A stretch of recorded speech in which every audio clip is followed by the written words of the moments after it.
boa noite a todos, a todas que estão aqui conosco, né, nessa super live.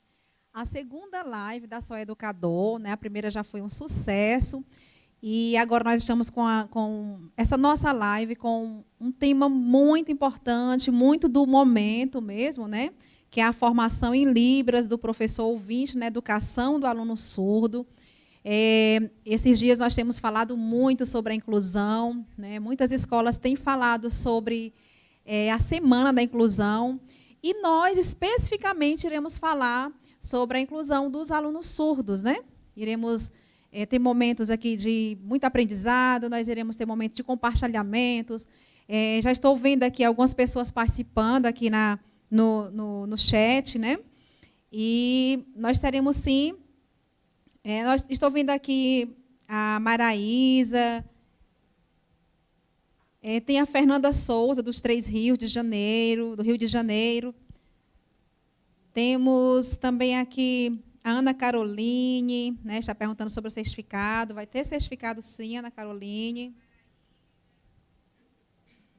Também temos a Eliane Damia, de São Pedro, também Rio de Janeiro. Vi algumas pessoas aqui do Pará, né? Vi pessoas também do Rio Grande do Norte, ou seja, tem aqui a Marisa Carvalho, ela nos fala de Goiânia. Sejam todos bem-vindos, né? Sejam todas bem-vindas, que nós possamos ter uma noite de muito aprendizado.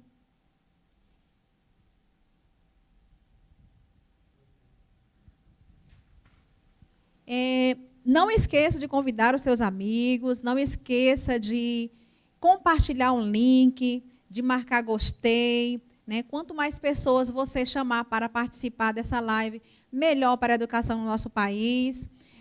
Há tempos nossa educação tem tentado, né, que as nossas escolas sejam bilíngue, então é um passo a mais que a Só Educador está dando, né, para somar, para vir somar para os cursistas da plataforma, para os cursistas de todo o Brasil. Então, não esqueça de participar, não esqueça de nos seguir também, né? Convide seus amigos.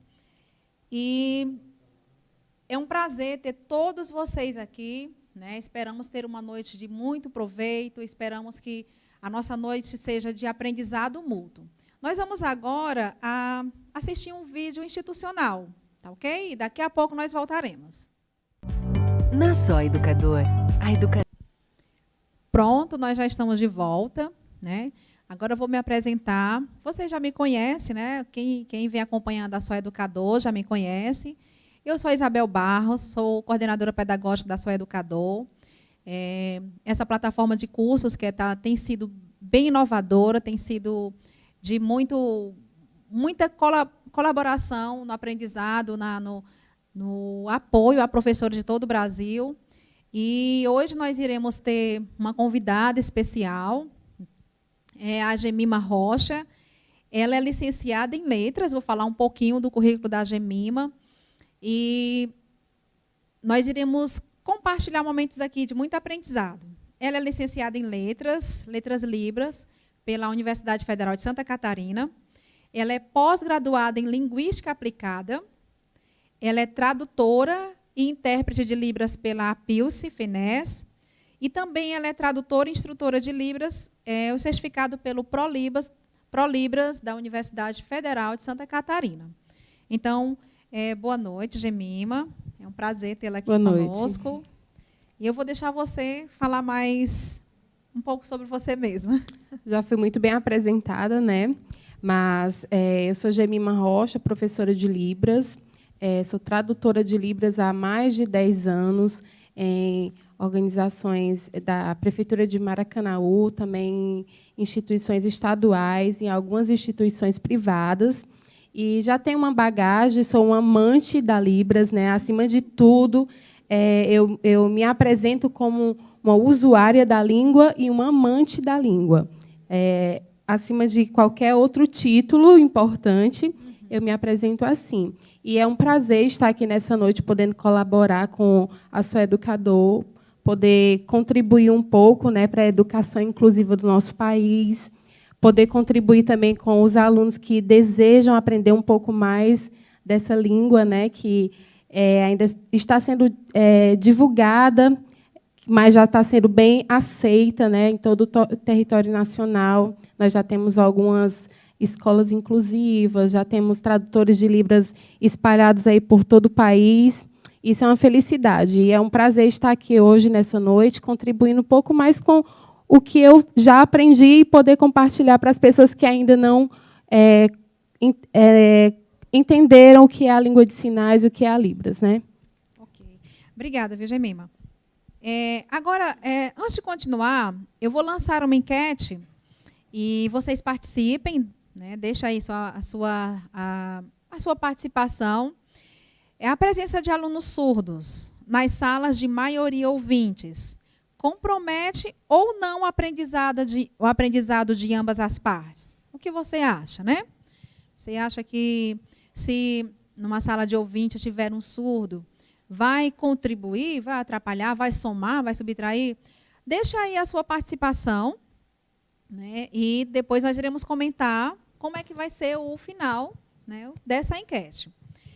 E, assim, para darmos continuidade, nós iremos falar um pouco sobre a história, né? A história da línguas de sinais, a história da Libras, né? Porque nós, às vezes, pensamos que é a mesma coisa, mas não é, né? Vamos deixar a nossa convidada falar sobre isso. E vamos ver o quanto o conhecer a história, né, da língua de sinais faz a diferença para nós, os profissionais da educação. Hoje, né, é exclusivo uma data especial, dia 23 de setembro, o Dia Internacional das Línguas de Sinais. Nessa data também foi criada a Federação Mundial do Surdo. Essa federação ela também é presente em mais de 100 países. E ela serve como uma instituição, uma organização de luta pelas causas das pessoas surdas, e tem uma ligação muito forte com a comunidade surda em questões de debater temas pertinentes a isso, certo? Então, trazendo um pouco da história dos surdos, os primeiros relatos que nós vimos foram os hebreus, né? Bem na antiguidade, onde os surdos eram considerados como deuses. Eles achavam que eles tinham uma ligação muito forte com os espíritos dos deuses, e os hebreus o adoravam, né? Tinha essa adoração pela pessoa surda. Mas, em compensação, o restante do mundo não pensava assim. Pensava que o surdo era um espírito maligno, né? Que se a pessoa tivesse nascido com surdez, é porque ele era uma pessoa incapaz.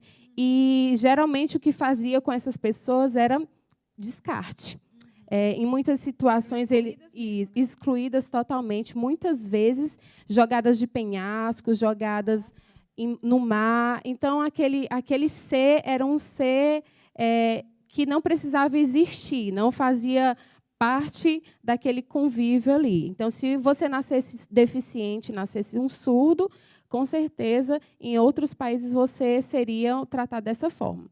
Também, assim, com relação aos romanos, os romanos eles diziam se a pessoa não tem fala, então ela também não tem sentimento, né? Ela também não tem como ser um cidadão, ela não tem como participar daquele momento, daquela comunidade. Então, os romanos eles excluíam literalmente a pessoa surda. Muitos não matavam, mas eram marginalizados, né? Exatamente. Só então, na Idade Média, é que nós vimos na história os primeiros passos dados rumo à educação de surdos. E onde surgiu? Né? Surgiu na França, em Paris, né?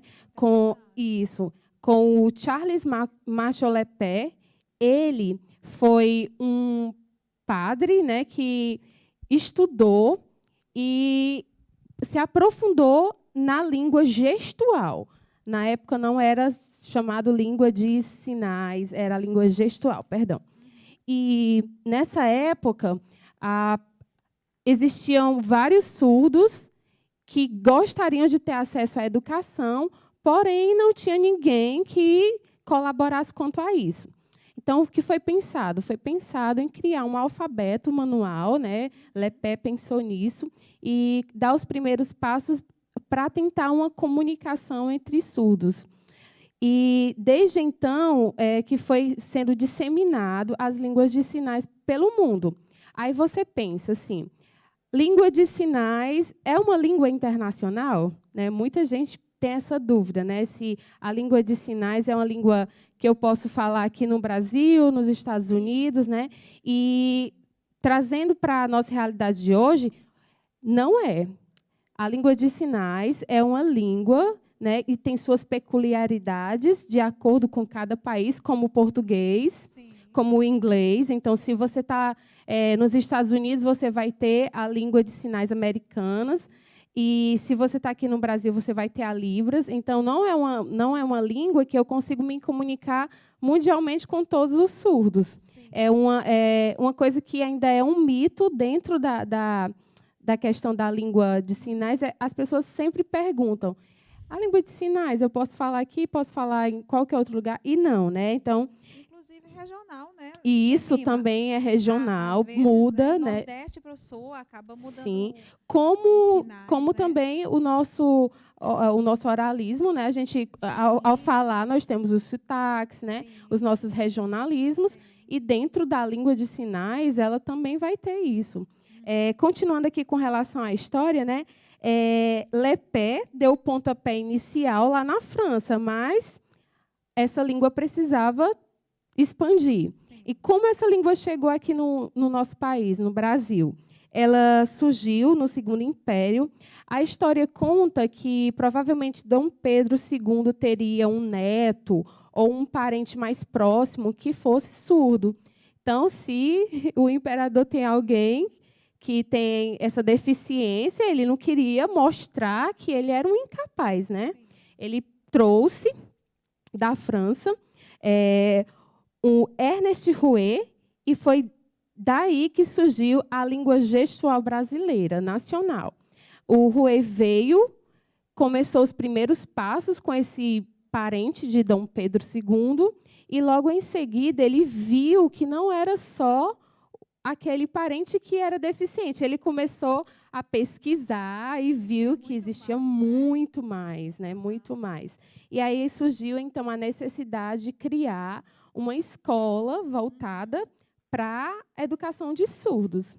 Isso ainda na época do Império. Isso na época do Império, já é uma história, né, bem antiga. E foi que, em 1955, ele fez esse aparato, né, de ver quantos surdos tinham, como era a situação desses surdos. Eles eram altamente limitados com relação à comunicação. Então, em 1957, ele foi lá em Dom Pedro e disse, ei, a gente precisa fazer alguma coisa. E foi aí que surgiu o Instituto de Surdos Mudos. É interessante falar isso, porque essa nomenclatura ainda é trazida até os dias de hoje, né? Eu já ia perguntar sobre isso. Pois é. E assim, e na realidade, esse surdo-mudo, né, fazendo um parêntese aqui na história que nós estamos trazendo, é errônea, porque nem todo surdo é mudo, né?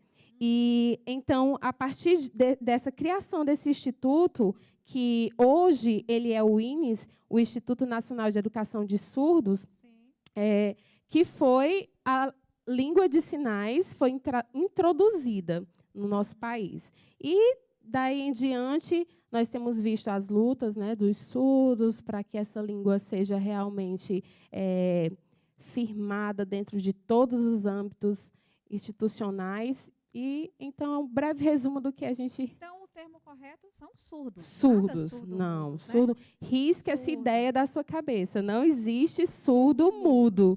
São surdos. Né? Pronto. E assim, né, Gemima, nós podemos ver que, apesar de essa luta ter começado há tanto tempo, e apesar de também dela ter avançado, ainda há muito, né, a se fazer. Sim, com certeza. Ainda há muito a lutar, né, de fato, abraçar essa causa, né, para trazer a Libras como, de fato, o segundo idioma do nosso, país, né? Do nosso isso. país, né? Porque, teoricamente, nós temos a língua portuguesa, né? A língua oficial, e a segunda língua oficial, a Libras, não é isso? Isso. Mas pouquíssimas pessoas, né, têm o Conseguem se conhecimento. comunicar, e é o que nós vamos até discorrer durante a nossa... Exatamente. Inclusive, é exatamente o nosso primeiro ponto, né? A importância do ensino da Libras na aprendizagem dos surdos na escola regular. Quando eu falar a importância da Libras na aprendizagem, voltadas para profissional da educação mesmo, porque nós temos visto que, inclusive, até mesmo os profissionais da educação que gostam da Libra, né, que acreditam, ainda digamos assim, a passos lentos, né? Aí, Gemima, fale um pouco, né, sobre qual a importância da Libras nas escolas, né, a nível nacional. Nós acabamos de ver que a importância de um educador, né? Porque Lepé e Rouet eram 2 educadores. Então, dentro da história da educação, o professor tem um papel fundamental em trazer, assim, fazer com que o aluno se sinta capaz dentro da sala de aula. Então, a nossa realidade de inclusão hoje é que existem leis, sim, com certeza, existem as leis, mas essas leis estão sendo exercidas realmente? Existe a qualidade na educação do ensino do aluno surdo? São questões que a gente consegue ver no nosso dia a dia. Por exemplo, vou citar um exemplo para ficar uma coisa mais clara. Um professor de sala regular, ele chega naquele seu primeiro dia de aula e ele se depara com um aluno surdo. E agora? O que é que eu faço? Porque em algumas escolas já vem acompanhado de um tradutor-intérprete, né? Sim. Mas isso há pouco tempo, porque antigamente era: toma, tá aqui o aluno surdo, e tu vai fazer o quê agora com ele? Se tu não está preparado, se tu não estudou a respeito, se tu não conhece a realidade da cultura, da identidade dele, da língua dele, como você vai desempenhar o seu papel de educador com relação a isso? E o que acontece muitas vezes, quando o professor se depara, se ele não tem, né, se a Libras não é importante dentro desse ambiente, se ela é uma coisa à parte descartada, ele vai achar que o aluno não é dele. O aluno não, o aluno já vem acompanhado do tradutor, então ele domina a língua, então o aluno é dele. Então, é uma das questões, né, importantes de se ter a Libras dentro do ensino regular. Sim. E é uma coisa que nós almejamos, enquanto profissional da educação bilíngue e inclusiva, é de que, breve, todas as escolas possam ter a oferta da disciplina de Libras, né, no seu currículo, porque seria tão mais interessante para o aluno surdo chegar naquele ambiente e o professor já ter aquele acolhimento. Imagine você como professor. Você chega no seu primeiro dia de aula, você consegue ter o diálogo com seus alunos, ouvintes, consegue compreender as primeiras necessidades básicas dele, né? Acredito que você, como professora, já de início já consegue ver quem é aquele aluno que vai lhe dar um pouquinho mais de trabalho, aquele que é um pouquinho mais digamos, atencioso, né? Isso.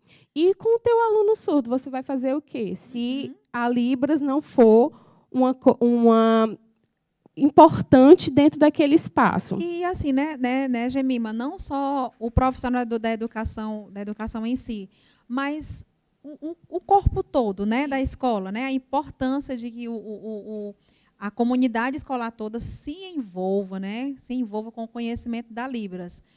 Você falou algo muito importante, porque quando os alunos ouvintes eles chegam na escola, ele tem lá um professor dizendo bom dia, boa tarde, tem um porteiro dizendo bom dia, boa tarde, e o surdo, né, que intelectualmente tem suas capacidades, né, digamos, tão boas quanto as dos ouvintes, mas ele não recebe um bom dia, ou no máximo um legal, ou alguma coisa do tipo, porque quem é o responsável por aquele aluno, na visão de muitos, em muitas situações, é o tradutor. Isso. Né? Que não e deve assim, ser assim. Nós já sabemos que existe aí, né, decretos e leis, né, que regulamentam a formação dos profissionais da educação, da área da licenciatura, e tem as disciplinas, a cadeira de Libras, né, na faculdade, mas trazendo para a nossa realidade. Será que só isso é suficiente? Só isso? Só o que você aprendeu ali naquela disciplina vai suprir a carência do teu aluno surdo? Né?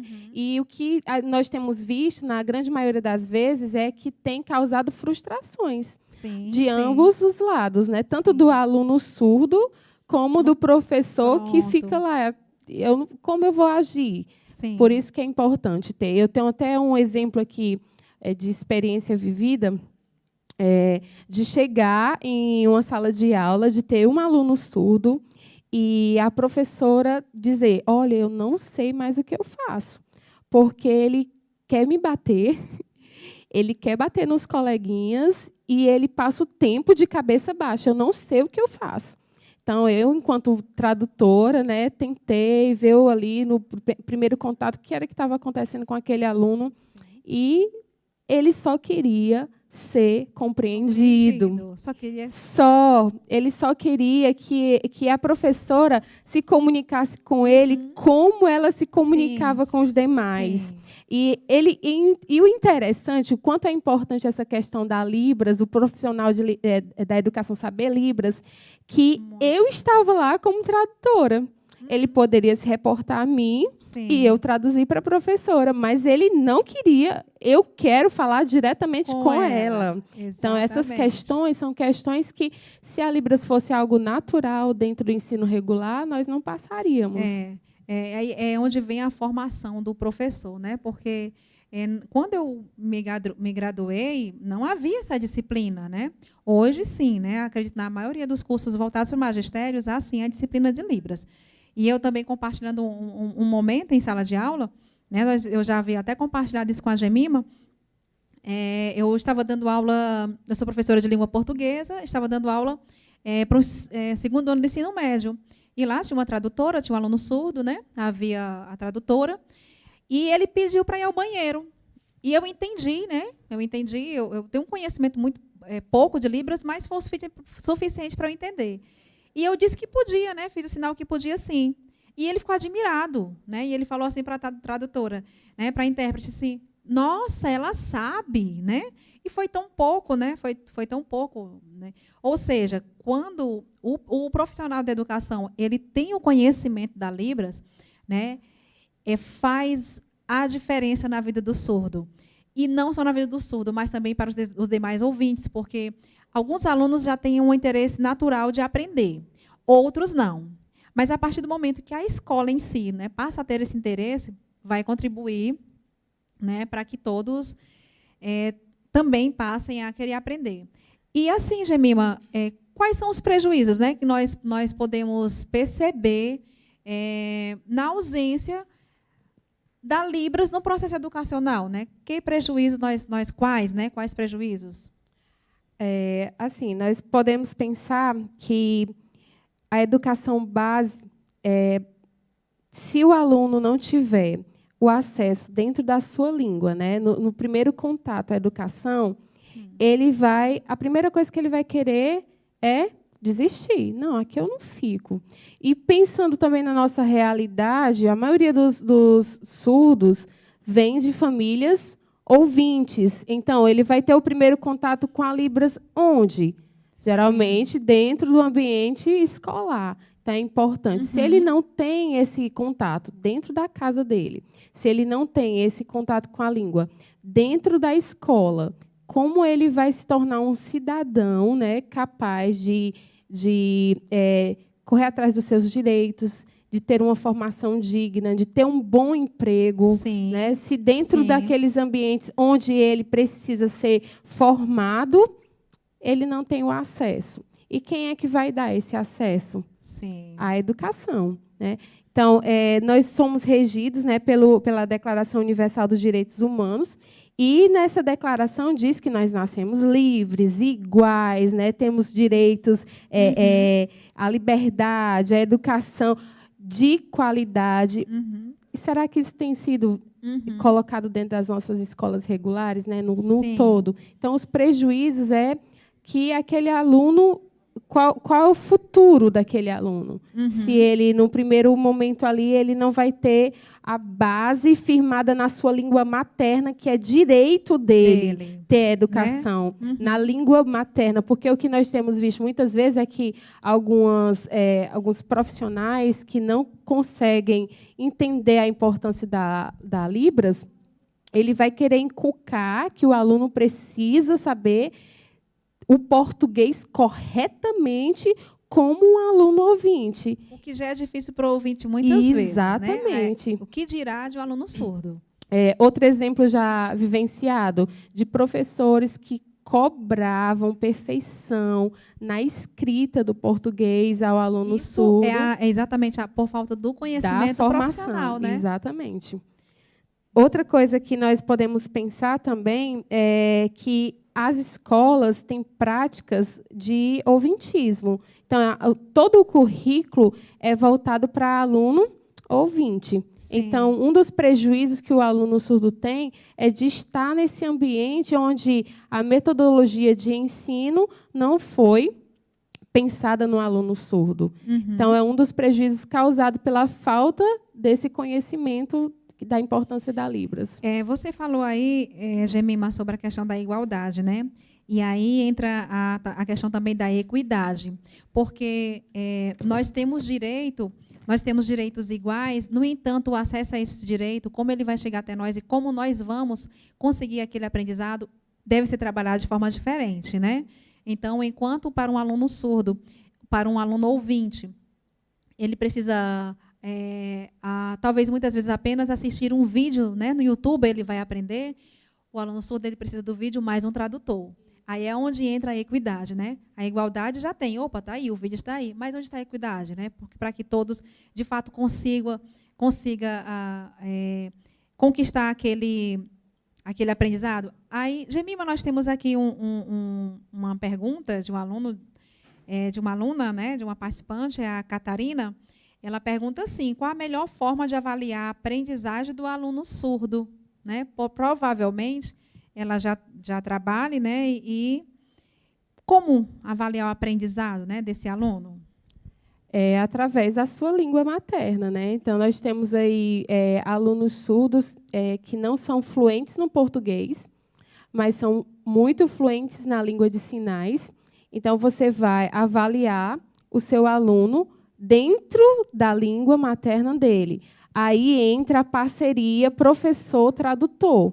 Por quê? Sim. Se eu sou um professor, eu tenho uma base da Libras, eu conheço a Libras, mas eu não estudei, eu não me aprofundei nisso, sim, certo? Eu me aprofundei na minha disciplina, mas eu tenho o meu colega ali do lado, tradutor, que ele sim estudou a língua de sinais, ele tem domínio. Então, essa parceria tradutor-professor vai ajudar bastante na avaliação do teu aluno surdo. Sim. E uma das questões que eu sempre trago de importante é que você busque avaliar o seu aluno dentro da gramática da língua dele, dentro do espaço dele. Então, você vai procurar metodologias, sim, apropriadas para que o aluno desenvolva.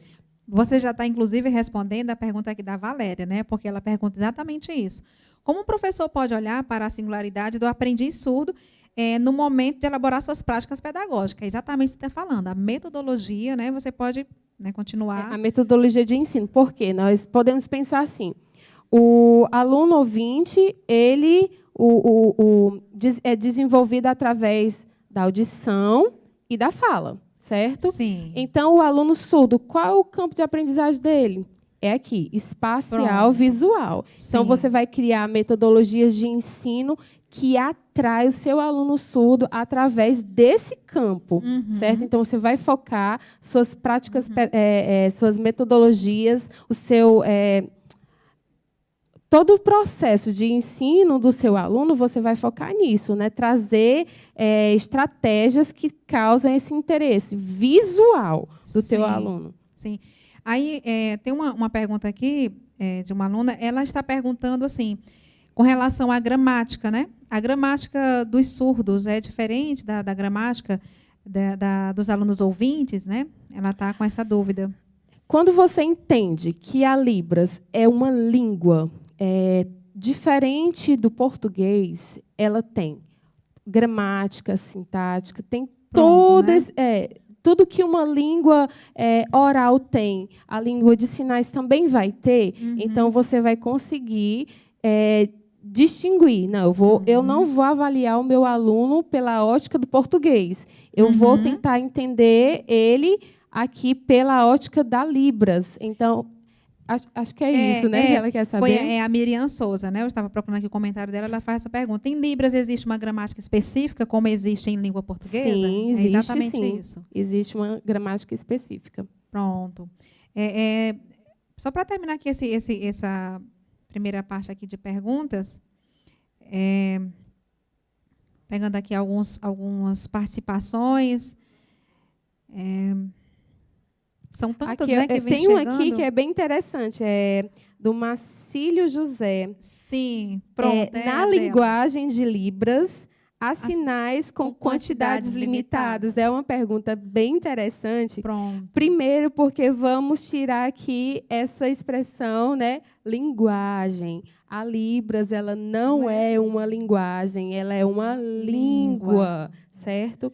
E se existem sinais com quantidades limitadas? Não existe. Existem sinais colocados em contextos diferentes. Sim. Eu posso usar o mesmo sinal dentro de vários contextos, como a língua portuguesa, né? Então, eu posso falar a manga, e se é a manga fruta ou a manga da minha blusa. Eu tenho, do mesmo jeito, dentro de um contexto, o sinal pode ser utilizado de várias formas. Pronto. Nós vamos dar uma pequena pausa, tá bom? Vamos ver um vídeo institucional e depois nós voltaremos.